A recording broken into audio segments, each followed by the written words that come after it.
ପୁରୁଣା କାଦମ୍ବିନୀ ପୃଷ୍ଠାରୁ। ପଇଡ଼ ପାଣିର ଉପକାରିତା। ପଇଡ଼ ପାଣିକୁ ବାରମ୍ବାର କୁଳି କଲେ ଦାନ୍ତମୂଳର ଫୁଲା ଓ ଦାନ୍ତମୂଳରୁ ରକ୍ତ ବୋହିବା ବନ୍ଦ ହୋଇଯାଏ। ଲୁଣର କରାମତି। ତେଲ କିମ୍ବା ଘିଅ ତାତି କରି ଯଦି ଛିଟୁକୁଥାଏ ତେବେ ତହିଁରେ ସାମାନ୍ୟ ଲୁଣ ପକାଇଦେଲେ ଏହି ସମସ୍ୟା ଦୂର ହୋଇଥାଏ। ଭାତୁଡ଼ିରୁ ମୁକ୍ତି। ସଜନା ଗଛ ଛାଲିରୁ ରସ ବାହାର କରି ସେଥିରେ ଲୁଣ ମିଶାଇ ଦିନକୁ 3 ଥର ଭାତୁଡ଼ି ଉପରେ ଲଗାଇଲେ ଭାତୁଡ଼ି ଖସି ପଡ଼େ। କେଶ ଝଡ଼ିବା ବନ୍ଦ ହେବ କିପରି?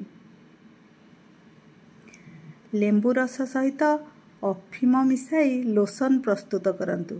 ଏହି ଲୋସନକୁ ମୁଣ୍ଡରେ ଲଗାଇ କିଛି ସମୟ ପରେ ଧୋଇ ଦିଅନ୍ତୁ। ଏହା କେଶ ଝଡ଼ିବା ବନ୍ଦ କରିଥାଏ। କେକ୍ କାଟିବା ପୂର୍ବରୁ। କେକ୍ କାଟିବା ପୂର୍ବରୁ ଛୁରୀରେ ଅଳ୍ପ ପାଣି ଲଗାଇ ଦିଅନ୍ତୁ। ଏହାଦ୍ୱାରା କେକ୍ ଭଲ ଭାବରେ କଟିବ ଏବଂ ଭାଙ୍ଗିବ ନାହିଁ। ଲେମ୍ବୁ ଶୁଖିଯାଇଥିଲେ।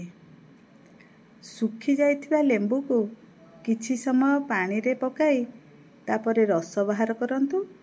ତହିଁରୁ ଭଲ ଭାବରେ ରସ ବାହାରିବ। ଫୁଲା ପୁରୀ। ପୁରୀ ପାଇଁ ଅଟା ଚକଟିବା ସମୟରେ ସାମାନ୍ୟ ଚିନି ମିଶାନ୍ତୁ। ଦେଖିବେ ପୁରୀ ଭଲ ଭାବରେ ଫୁଲିବ ଏବଂ ସ୍ୱାଦିଷ୍ଟ ଲାଗିବ। ପୋଦିନା ରସ ଓ ମହୁ।